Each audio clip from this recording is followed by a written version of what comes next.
Hello, okay, I hope everyone is well. We're here for the next installment of Russia. Um, what you should have done for the previous lesson was look at the reforms made by Alexander II. So, the last session we went through the reforms he made to the judiciary and the Zemstva. The ones that left you to get on with were other reforms initiated by Alexander. And if you remember, there was a table, and I had to risk my own health and go into college to get the textbook. So I could scan the pages for the financial stuff. So what I'm going to do, I'm going to very quickly go through that, and then I'm going to take the next bit, which is basically looking at opposition to Alexander. So we're looking at Marxism. We're going to look at someone called Georgy Plekhanov as well, and that kind of radical opposition. And then I'll do another YouTube video because I've worked out how to do a PowerPoint with my little picture at the side, where we look at the populists and that type of opposition to Alexander as well. Okay, so looking at these reforms initiated, so we had to look at the military, education, censorship, and financial economic. If we look at the military to begin with, so look at the problems of the military. So the guy that was left in charge of this was a guy called Dmitry Malyutin. And interestingly, he's actually the Minister for War and in charge of the army reforms throughout most of Alexander's reign. So after that failed assassination attempt against Alexander in 1860 something, he then tends to kind of roll back on a lot of his reforms. And replaces more liberal-minded people with more conservatives. Well, interestingly, Malyutin kind of stays in charge, which kind of suggests how Alexander thought army reform was perhaps the most important. Anyway, there were a number of problems highlighted with the military, as was highlighted by the Crimean War, and this was things like they had old weapons that didn't really match those of the West. They had a very poorly trained officer corps. They also relied on the serfs, and we've mentioned before and discussed before how that was an issue. It was quite poor administration. A crucial feature for any army is logistics. So you need to be able to get the men to the right place at the right time with the right equipment, and then make sure wherever it is you send them, they get fed and watered. And so again, this also leads to some financial changes as well, because the Crimean War really highlighted that Russia couldn't really do this. In terms of reforms, there are a number of them made. Railways were beginning to be developed. That kind of fits into that logistics role, because you need railways to move large numbers of people from one place to the other, move food from one part of the country to the other. So it did spur on the need for rail production. It also led to military changes as well. So, for example, they established some military colleges, and they began to promote officers more on merit. So previously, you'd often got promoted because of who you were, or who your father was, or your father's best mate was a mate of the Minister for War, or something like that. Well, they began to try and look more for merit.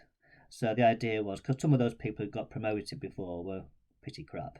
And what you really want are good people to be in charge of the army, don't you? And be in charge of kind of groups of armed soldiers. They know what they're doing, basically. They introduced a military code as well, and they tried to make it more professional as well. So previously, what they'd done is that they drafted lots of convicts into the army. I suppose it was quite a good way to reduce the number of convicts because one would die.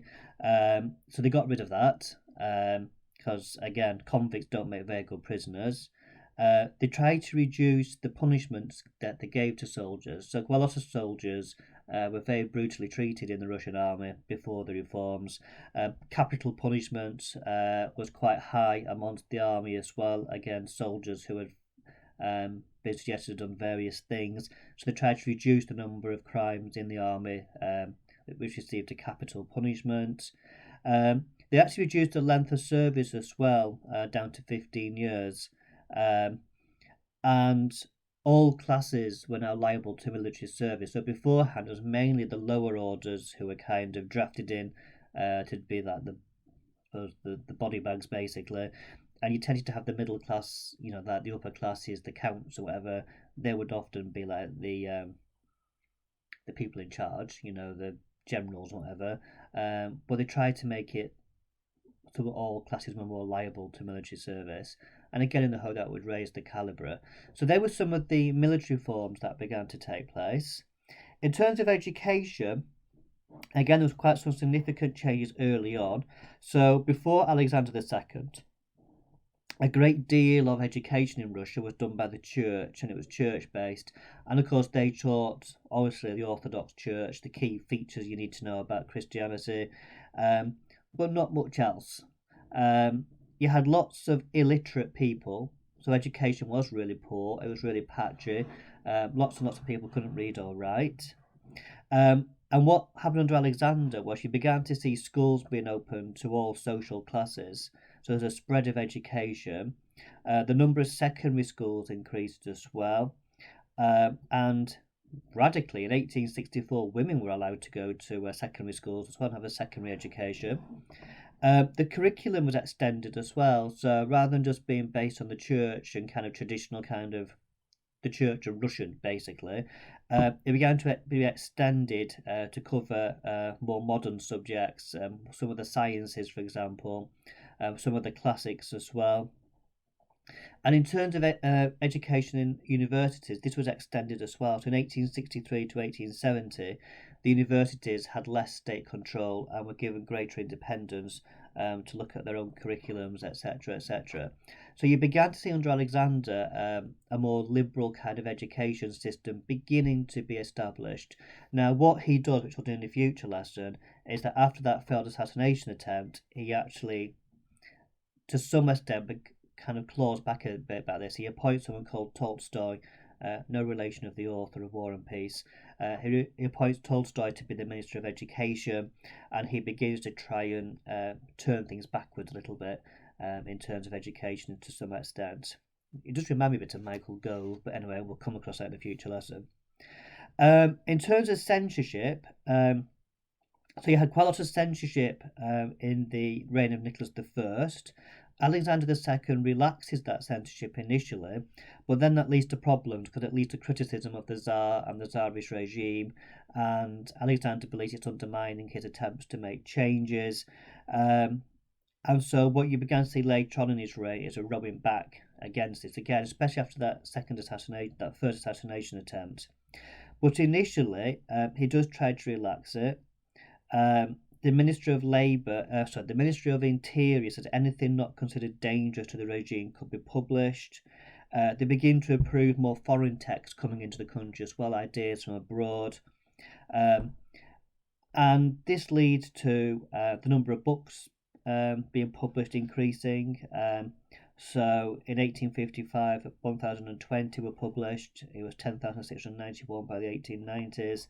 But as I said, there were countermeasures came in the late 60s, early 70s as a result of that failed assassination attempt. Fears as well about the ideas of people like Karl Marx and other kind of radicals coming into the country as well. So you did begin to see a rowing back and increased censorship increasing. In terms of finances, again, it's supposed to be like the military to some extent. This is a reforms that kind of carries on throughout Alexander's reign, and actually it goes into Alexander III's reign as well, Alexander's son.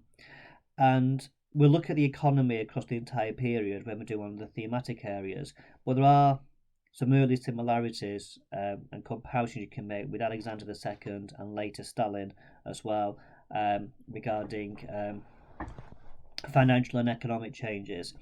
I suppose the first thing to say in terms of industrialisation that really kind of kicks off under Alexander II is quite keen to promote industrial change because, again, the result of the Crimean War, it just showed how backward Russia was, and Russia needed to industrialise in order to keep pace with the West. And again, some links into the military. So, for example, there's a desire to increase railway construction, which again also involves the military because it means you can move your soldiers around, etc., etc., and get more food from the villages into the towns.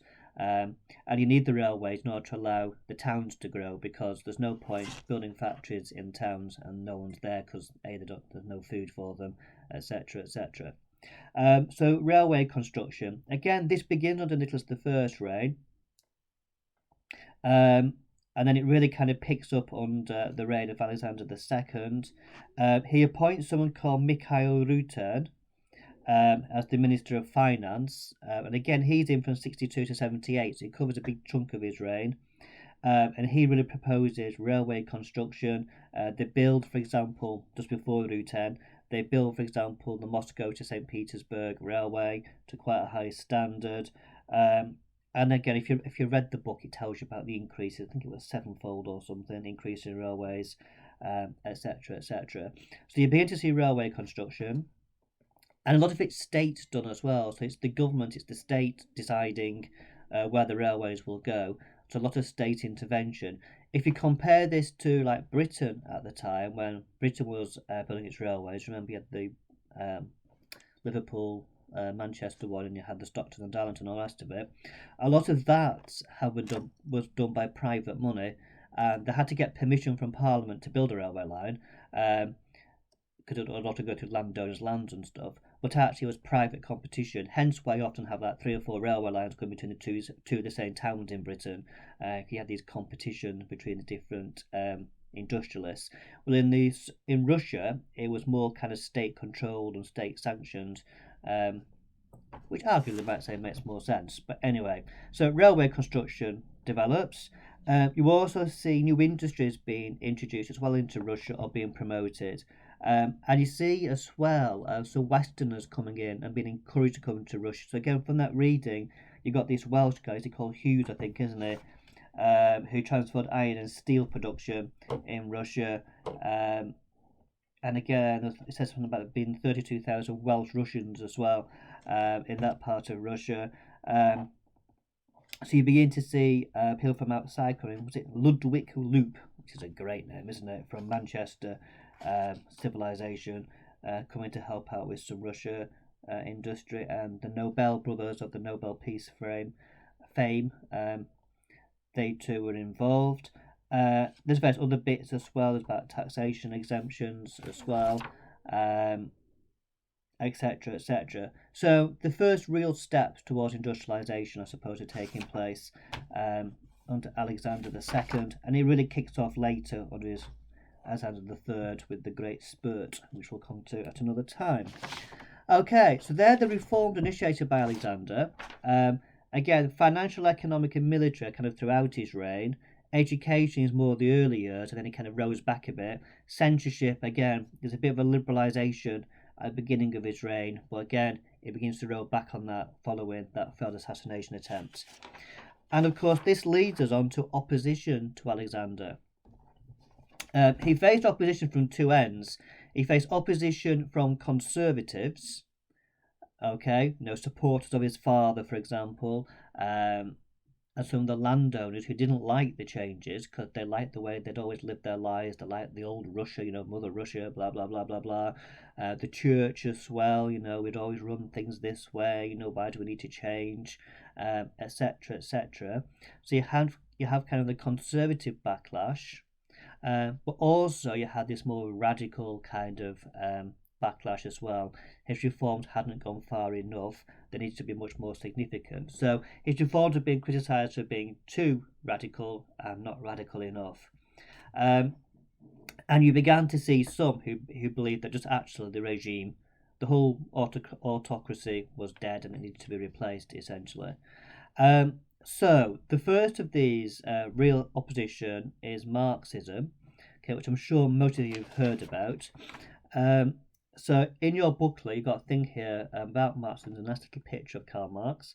It says he's a German philosopher, who had a great impact on opposition to the Tsarist autocracy. He wrote it in Manchester with his mate Engels, the Communist Manifesto. And he basically, what Marxism believed is that communism would, just by history, at some point replace the capitalist systems. That's his basic gist. So just as a natural thing, you had these various stages of human development. You had like feudalism, where you had a king in charge, and you had the ruling elite. Then that was gradually replaced by more capitalism, and you began to see the industrialists, the bourgeoisie, the middle classes began to take over the state. with things like parliamentary elections and all that kind of business. And he argued that basically the next stage, if you like, would be the workers would take control, and that would then lead to the final stage of this communist kind of regime. So if you look, I need to send it to you, 'cause I don't think it's been scanned in, but I'll take a picture for you from the Evans and Jenkins book. It's on page 107. It goes through these 5 stages. Now, you're never going to be asked in an exam to explain the 5 stages of Marxism, but it is worth just knowing. And the key thing to get is that Karl Marx never believed that Russia would be the first state to go communist. He said you have to go through the 5 stages. And the only countries that were at kind of stage 3, stage 4, if you like, was basically Britain and Prussia, which is modern day Germany. They were the most industrialized, the most advanced countries, and he believed that basically the bourgeoisie were in charge of those countries. You had this capitalism which was causing great inequality, and he said that would therefore lead to them being ripe, if you like, for the revolution, where the workers would then take control of that country. And then that would herald the communist regime. So he never believed that Russia would be the first country. He always believed it would be a country like Britain or a country like Prussia at the time, these very industrialized nations. And what we will find out is that when Lenin kind of gets involved in all this, he basically says, we'll just ignore those steps and we'll just jump from stage 2 to stage 5, essentially. So he kind of puts his own twist on it, so to speak. So I want to do those 5. Again, it's on page 107, which I'll take a picture of in a few minutes and send out to you. I then would like to do, please, there's a number of questions there regarding Plekhanov. There's basically 3 questions. Again, it's on 107 and 108 of the Evans and Jenkins book. So what was the problem for Russian Marxists? Who was this Georgy Plekhanov geezer? Okay, and how did he believe revolution would come about in Tsarist Russia, and why were the intelligentsia particularly important? And what I put on the booklet, you'll notice, is what intelligentsia, bourgeoisie, and proletariat mean, because they're kind of words which will come about. So that's what I'd like you to do first of all. So it shouldn't take you too long. So that's your first job. So I shall leave you to that. And then I've actually got a PowerPoint on the lists, and I've just discovered apparently I can record a PowerPoint with my little picture appears on the side. So I shall do a little experiment. So again, you'll probably get that later on today as well. Okay, so see you all soon.